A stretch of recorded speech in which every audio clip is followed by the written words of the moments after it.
Hey guys, Wayne Jennings here. I got another little action camera I'm going to review. This one features 4K and a touchscreen. It's the Victure AC900. Let's check it out.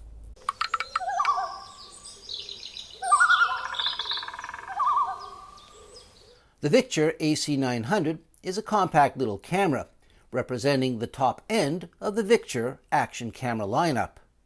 It incorporates a Novatech 96683 processor, allowing this camera to record various resolutions, including 720 at up to 240 frames per second, 1080 at 30 and 60 frames per second, 2.7K at 30 and 60 frames per second, and 4K video at 30 frames per second. It will also capture still photos up to 20 megapixels in size. With battery and memory card installed, it weighs in around 3 ounces. That's just 90 grams. And it retails for around $80 to $100. For that price, you get the camera itself, but you also get a whole kit full of useful accessories. There is a waterproof housing for the camera, pressure rated to a depth of 30 meters or 98 feet.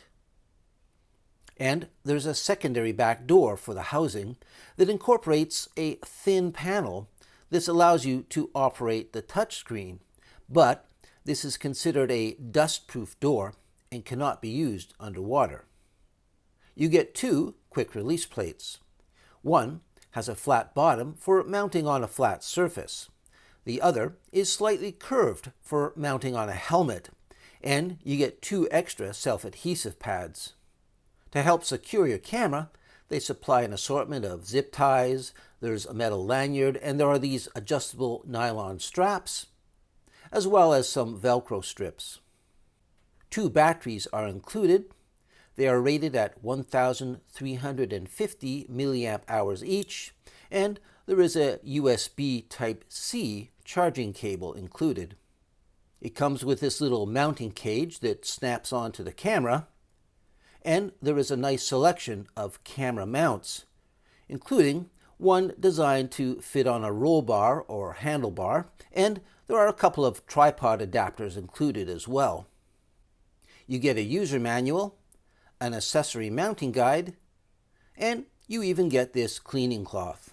Now let's have a look at some of the footage I recently recorded using the Victure AC900. This first scene was all shot using the 1080 resolution at 30 frames per second.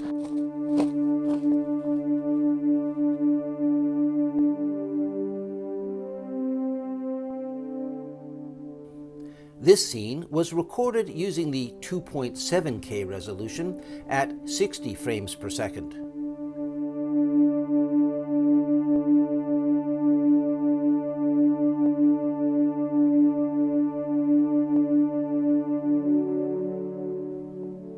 And here's what you get when recording in 4K at 30 frames per second.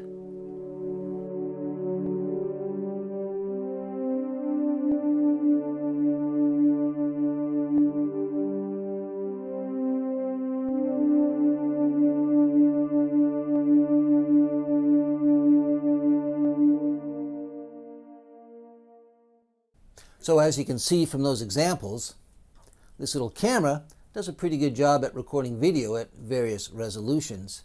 Now, with some lower priced cameras, they do a great job at 1080, but bump it up to 2.7 or 4K and you notice, the frame rate's off, or there's some artifacts or some dropouts, but not with this camera. It tends to do a really good job at all resolutions. However, I'm a little disappointed with the actual lens itself. It's basically, on the wide angle setting, it really distorts around the edges. I mean, the vertical things like trees, they really curve a lot at the top and the bottom. Now, some people like that effect, kind of the fisheye effect, but for me, I find this camera does it to the extreme. Also, I find there's a little bit of black vignetting in the corners, and it's a little soft in the edges, so this lens tends to do a great job in the center, but it's not so good around the edges. But all is not lost. There are a few solutions. Now, in post-production, you can go in and crop your image slightly. That will get rid of the black edges and the soft edges. But you don't necessarily want to do that. You can, in the camera, change the angle from wide to medium, and that will reduce it a bit. But the best way, there's a setting in there called distortion correction. Now when you turn that on, it basically, it's not perfect, but things like vertical things like trees, it makes them a little straighter. They still curve, but not to the same extent. And because it's a digital process, it actually crops the image a bit. So you're losing that vignetting and that soft edge. So basically my advice, this camera does a great job in all resolutions, and if you want it to keep looking good, basically when you get it, turn on the image distortion correction and leave it on. So the camera itself is very small and compact. It appears to be made of some kind of a plastic material, but it doesn't feel plasticky. It actually feels quite durable and very solid. It's got a good weight to it. It's not what I would call heavy, but it has a good heft to it, so it feels very comfortable in your hand. Let's check out some of the features. Of course, the front is dominated by the wide-angle lens, and there's one button on the front. That's your main power button. There's a little tiny hole down the bottom here. That's the microphone. On this side, there's a little cover that opens up to reveal HDMI and a USB port. Nice to have a cover on there to keep everything dry. Let's go to the bottom. This is a nice feature to see. It has a metal tripod socket, so it's not plastic, it's not going to wear out. It's nice to see a built-in tripod socket, and there's this little tiny hole on the end here, kind of hard to see, but that's where you can attach a small lanyard if you want to have a little string attached to the camera. The bottom has this hinge door, which is got this spring-loaded hinge, which is nice, and that's where you have your battery compartment. There's also a slot under here for your micro SD card. This camera will use up to a 128 gig card, which is what I have in there now. It seems to be working just fine. On the top, we have our shutter release, and beside it, this is a little LED which glows, flashes blue when you're recording. You'll notice there are these little slots or holes along the top and the sides. They're designed to allow heat to escape if the camera gets too hot inside. And on the back, it's dominated by a 2-inch touchscreen. We'll just turn it on. You push this button on the front, hold it for a second, and then your splash screen comes up. And like I say, it is a touchscreen, so in order to activate it, you have to push one of these two buttons. This one on the top here, which has this little camera icon, shows we're in the video mode. And just by selecting the other modes, you can go through whether you want, time-lapse, slow motion, Wi-Fi, photo, or playback. We'll just leave it on video for now. Then once you're in the video mode, if you hit this little logo, it actually kind of looks like an umbrella, but it's actually a hammer. And that opens up your menu selection. And then because it's touchscreen, you can scroll through all the selections. And it's quite extensive. Of course, you've got your resolution. You can do loop recording, wide dynamic range setting, exposure. You can turn the audio off, put a date stamp on, electronic image stabilizer, set your time-lapse requirements, slow motion requirements. There's a driving mode. You can switch the codec. There's a lot of settings on there. And then if you hit this button, there's even further settings where you can, things like your date and your time, auto power off, screensaver, turn the sound off, set the language, things like that. So it's a very extensive menu. The thing you have to keep in mind, though, is because it is touchscreen, you can't really use it in this underwater housing because the back is quite solid and you can't actually operate it. However, it does come with this back, which has this very soft cover, which will allow you, if it's on there, it'll allow you to actually operate the touchscreen. Works pretty good. However, this is not really designed for underwater use. It's really designed for, if you're out and it starts raining, or if you're on a ski hill, or just to keep your camera dry and dust-free. That's where you want to use this one. So if you're using the camera in underwater housing, you can still activate the screen, but you have to do it through these two buttons.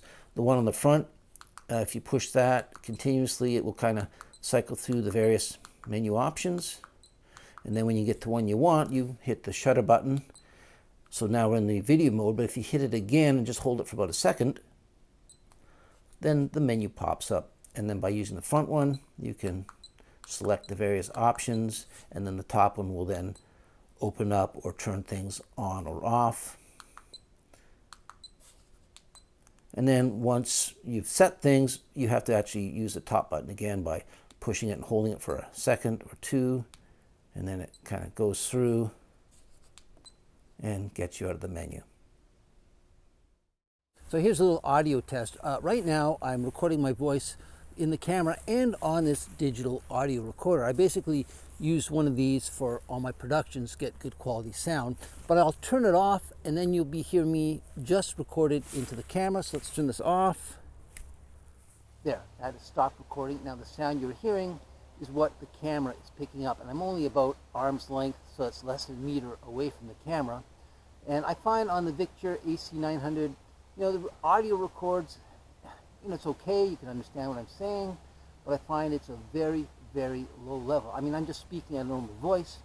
I shouldn't have to raise my voice to be heard, but unfortunately with this camera, you have to boost it in post-production to get a half-decent sound level.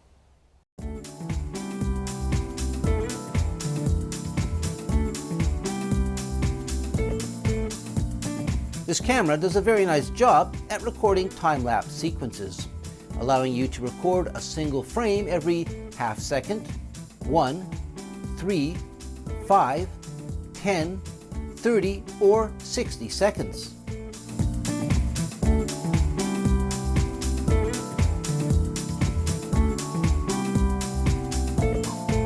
It also does a nice job when it comes to slow motion. This image was shot at 240 frames per second, which results in a very nice 8 times slow motion effect. Still photos can be captured in various sizes. You can choose from 5, 8, 10, 12, 16, or 20 megapixels, and there is also a self-timer and a burst photo mode as well.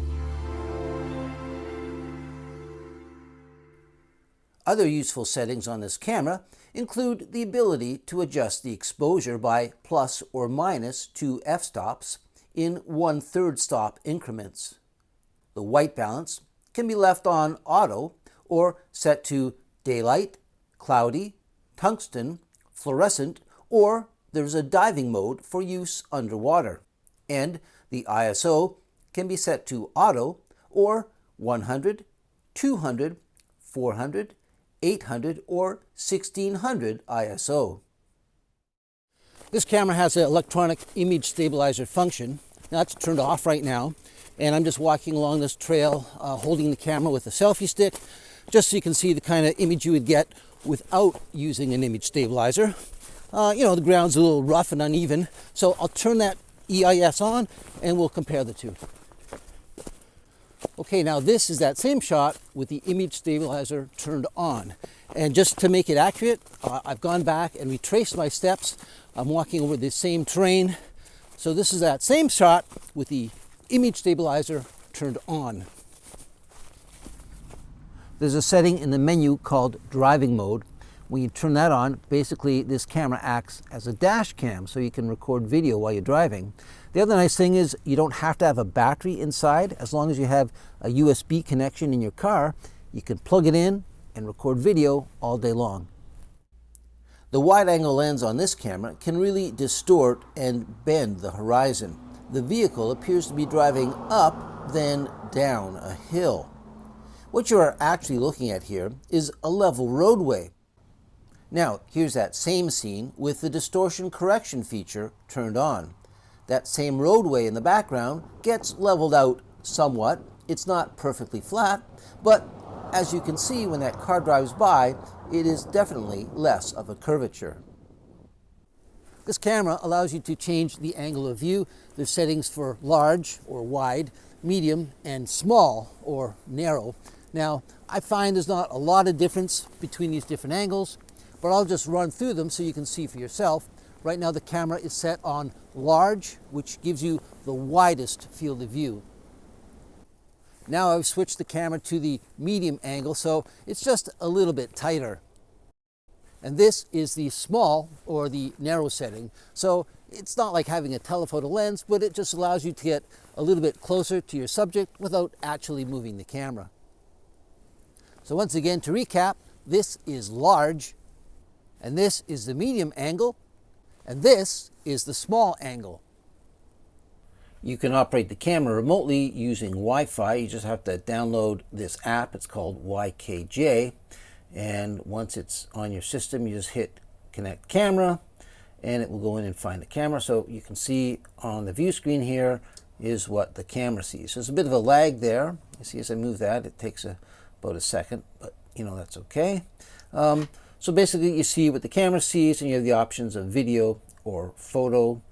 So you can record remotely by hitting that red button.